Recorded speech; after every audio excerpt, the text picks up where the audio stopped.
Let's talk about some different ways that we can use watercolor paint. This is one of my favorite things to work with in my home studio. I love using watercolor because it really creates a lot of interesting and beautiful images. So we're going to practice together some different types of ways that we can use watercolor paint. The first one is called wet on wet. I'm going to fill this rectangle with just water, plain water.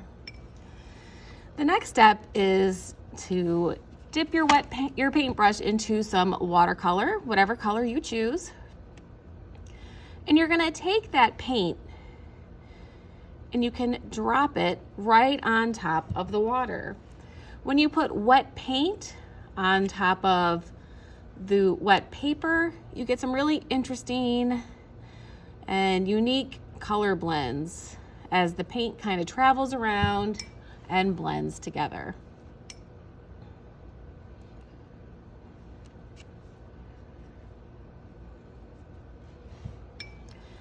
The next technique is wet on dry, where you use just regular paint and a wet brush on regular dry paper. And that's going to create a different effect. Remember to always clean your brush really well and wipe it off before you change colors.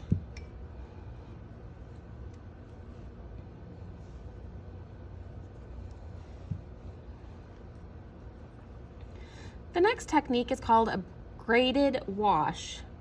It's when we get a lot of paint on our brush and place a nice dark stripe of paint across our page. Rinse your brush off, and then using water, you can pull that paint down to the bottom of that square. So I only used water, so it's dark, medium, and then lightest at the bottom. Another fun technique is called a resist, and that's when we use something like oil pastels or crayons underneath our painting. So you can see that I colored with my fluorescent green. I'm gonna take a different paint color.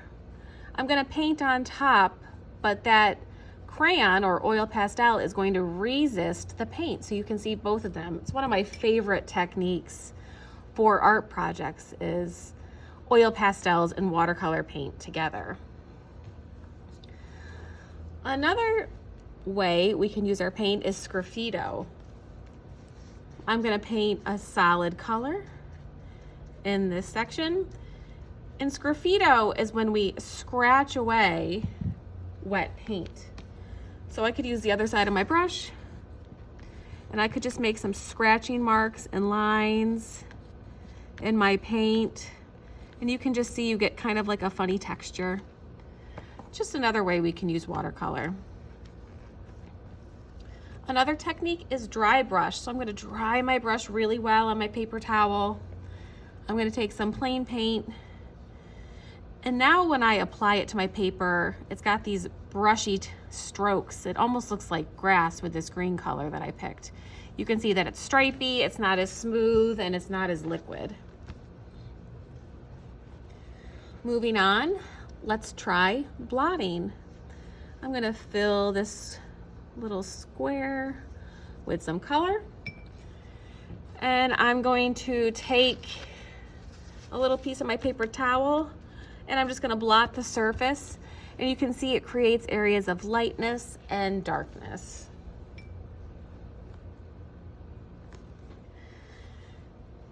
I don't have a sponge here in the studio, but you can use sponges to apply paint the same way you can use paintbrushes.